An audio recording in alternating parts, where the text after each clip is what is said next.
10 मुहर्रम। ये वही टाइम था जब इमाम हुसैन अलैहिस्सलाम के साथ कंप्लीट फैमिली को यजीदों ने शहीद कर दिया।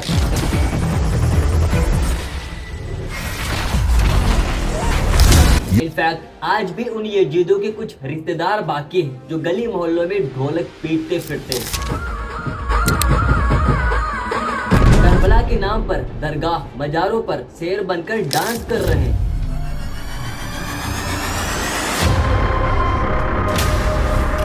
ताजिया से रिलेट फातिमा रज़ियल्लाहु तआला अन्हा की मूर्तियां तक बना रहे हैं। इमाम हुसैन अलैहिस्सलाम के नाम पर ऐसे ऐसे लगोड़ी बंदरों को लॉन्च किया जा रहा है, फिर इनसे मन्नतें मांगी जाएंगी। आज यजीदों के रिश्तेदारों ने इस्लाम के इतिहास को उलट पलट कर रखा है। जो बाप दादा करते आए बेटा उनसे बड़ी ताजिया और उनसे ज्यादा ढोलक बजाएंगे। बाप से बढ़कर बेटा मूर्तियां तक बनाएगा। सो आज की इस वीडियो में हम करबला का कंप्लीट इतिहास जानेंगे, क्योंकि बेटे को ढोलक बजाना नहीं बल्कि करबला का इतिहास बताओ। आज से काफी सालों पहले सन 680 ईस्वी में जब मुआविया ने अपने मौत से पहले धोखे से अपने बेटे यजीद को खलीफा बना दिया था और मरने से पहले अपने बेटे यजीद से कहा कि तुम इमाम हुसैन से दूर ही रहना, क्योंकि अगर वो तुम्हारे पीछे पड़ गया तो तुम्हारे लिए अच्छा नहीं होगा। जब इमाम हुसैन अलैहिस्सलाम को ये पता चला कि मुआविया ने धोखे से अपने बेटे यजीद को खलीफा बना दिया, इनफैक्ट यजीद अब खलीफा बन चुका है, तो आपने यजीद की बैत करने से इनकार कर दिया। यजीद चाहता था कि इमाम हुसैन अलैहिस्सलाम इसकी बैत कर ले, क्योंकि अगर इमाम हुसैन अलैहिस्सलाम इसकी बैत करते तो लोग इसकी हुक्मरानी करने लगते, लेकिन इमाम हुसैन अलैहिस्सलाम ने ऐसा नहीं किया। तो यहाँ से यजीद ने अपने बाप की तरह घटिया हरकतें शुरू कर दी। अब कुफा के लोगों को जब ये बात पता चली कि यजीद ने धोखे से हुकूमत हासिल कर ली, तब वो लोग इमाम हुसैन अलैहिस्सलाम को खत लिखा कि आप कुफा आए ताकि हम आपकी लीडरशिप में इस जालिम यजीद के खिलाफ खड़े हो सके और इंसाफ इस्लामी उसूलों पर हुकूमत कायम कर सके। लेकिन इधर यजीद को पता चल चुका था कि इमाम हुसैन कुफा जाकर इसके खिलाफ हुकूमत खड़ी करेंगे, तो यजीद ने उस वक्त के कुफा के गवर्नर नुमान इब्न बशीर को गवर्नर की पोस्ट से हटा दिया, क्योंकि यह एक सहाबी थे और इमाम हुसैन अलैहिस्सलाम की बहुत इज्जत करते थे, और इनकी जगह इस जालिम ने उबैदुल्लाह इब्न जियाद को गवर्नर बना दिया। दूसरी तरफ जब इमाम हुसैन अलैहिस्सलाम कुफे की तरफ सफर कर रहे थे, तो उबैदुल्लाह इब्न जियाद ने इमाम हुसैन अलैहिस्सलाम की तरफ एक बड़ा लश्कर रवाना किया। आखिर 2 मुहर्रम को इस लश्कर का सामना इमाम हुसैन अलैहिस्सलाम से एक जगह पर हुआ और उस जगह का नाम था करबला। यजीद की इस फौज का लीडर अमर बिन साद था। इसने इमाम हुसैन अलैहिस्सलाम को यजीद की बैत करने पर मजबूर किया, लेकिन इमाम हुसैन अलैहिस्सलाम ने कहा कि मैं किसी जालिम की बैत नहीं कर सकता। इसने इमाम हुसैन को धमकियां दी, लेकिन आप हक पर डटे रहे। कुछ दिन बाद जब उमर बिन साद को पता चल गया कि इमाम हुसैन सरेंडर नहीं करेंगे, तो इसने इमाम हुसैन अलैहिस्सलाम के काफिले का पानी बंद कर दिया और दरिया पर फौज खड़ी कर दी। इस दरिया का नाम था दरियाए फुरात, जिसे आज हम यूफ्रेटिस रिवर कहते हैं। यह वही दरिया थी जिसके बारे में आप सल्लल्लाहु अलैहि वसल्लम ने कहा था कि क़यामत से पहले इस नदी से सोना निकलेगा और लोग आपस में लड़कर मरेंगे। 7 मुहर्रम जब इमाम हुसैन अलैहिस्सलाम के काफिले का पानी बंद कर दिया गया। इनफैक्ट उस टाइम करबला मैदान का टेम्परेचर था 40 डिग्री से 50 डिग्री के अराउंड में। अब इतना ज्यादा टेम्परेचर में अगर इंसान पेट भर पानी भी पिए तो बस 4 से 5 घंटे तक प्यास नहीं लगती है, लेकिन करबला के टाइम पर तो पानी को टोटली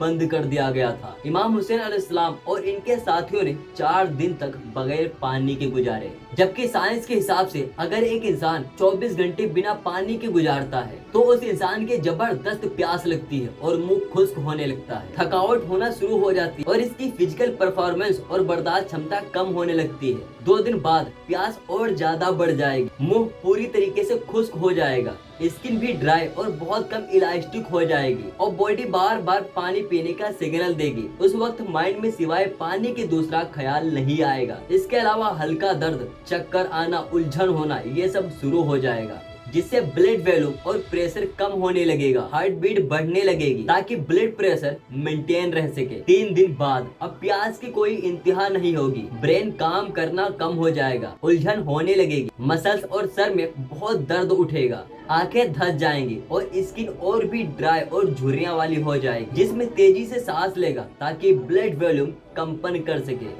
4 दिन बाद अब बॉडी ब्लड प्रेशर को मेंटेन नहीं रख पाएगी, जिसे शॉक लगेगा। ब्रेन में ब्लड फ्लो कम होने की वजह से कंफ्यूजन, इंसान का होश भी खोने लगेगा। इस वक्त तक इंसान की बॉडी के ऑर्गन्स भी फेल हो सकते हैं, जैसे कि किडनी, इवन इंसान की मौत भी हो सकती है। लेकिन वो इंसान जिसका 6 महीने का बेटा और 4 साल की बेटी, वो भी हजारों लश्करों के बीच, अब आप सोचो उनके क्या हालात होंगे।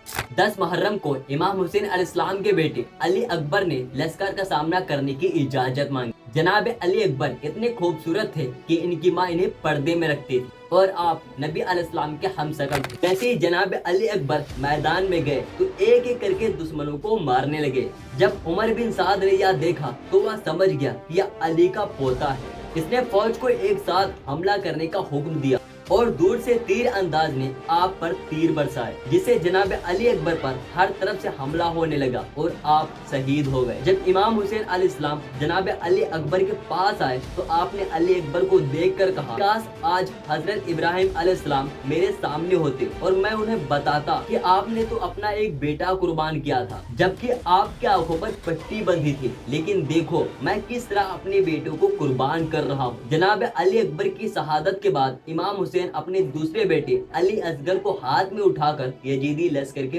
पास गए और कहने लगे कि मेरे लिए ना सही, लेकिन कम से कम इस बच्चे के लिए तो पानी दे दो। लेकिन एक घटिया जालिम ने बच्चे के गले में तीर मारकर जनाब अली असगर को शहीद कर दिया। इस तरह इमाम हुसैन अलैहिस्सलाम के दोनों बेटे अली अकबर और अली असगर शहीद हो गए।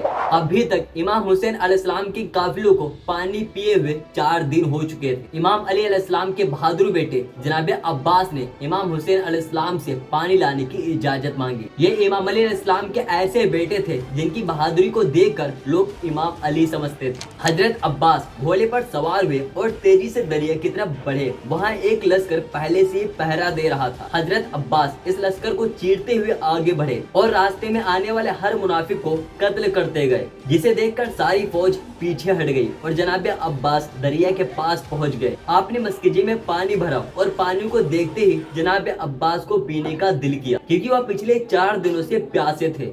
लेकिन आपने गवारा नहीं किया कि मैं पानी पी लूं, जबकि मेरा पूरा खानदान प्यासा बैठा है। आप मस्जिद में पानी भरकर वापस मुड़े और फिर से लश्कर को चीरते हुए वापस बढ़ने लगे। लेकिन एक जालिम ने आपके बाजू पर हमला कर दिया, जिस हाथ में आपने मस्जिदों को पकड़ रखा था। आपका बाजू कट गया। आपने मस्जिदों को दूसरे हाथ में पकड़ा और तेजी से खेमे की तरफ बढ़ने लगे, लेकिन जालिमों ने आपके दूसरे बाजू पर भी हमला कर दिया। फिर आपने दांत से मस्जिदों को पकड़ा, लेकिन अफसोस आपके सर पर जालिमों ने तीर मारा, जिससे मस्जिद का सारा पानी बह गया। इमाम हुसैन अलैहिस्सलाम जब जनाब अब्बास के पास आए, भाई मुझे माफ कर दे, मैं आपके लिए पानी ना ला सकता, और कहते ही आप शहीद हो गए। इमाम हुसैन अलैहिस्सलाम इतनी सख्त हालत में थे कि एक के बाद एक करके अपने प्यारों को दफना रहे थे। अब वो वक्त आ गया था जब शेर अकेला यजीदों के लश्कर के सामने आए। इमाम हुसैन अलैहिस्सलाम, जिनके जिस्म पर बहुत सारे जख्म थे जो प्यास की शिद्दत में टूट चुके थे, आपके हाथ में बस एक तलवार थी जिसका नाम था जुल्फिकार। ये वही तलवार थी जो पहले आप सल्लल्लाहु अलैहि वसल्लम के पास थी, वही तलवार जो इमाम अली अलैहिस्सलाम के पास थी, और फिर इनके बाद अब इमाम हुसैन अलैहिस्सलाम के पास जुल्फिकार। इमाम हुसैन तेजी से लश्कर की तरफ बढ़े और पूरा लश्कर चीरते गए। एक के बाद एक जालिम मरते चले।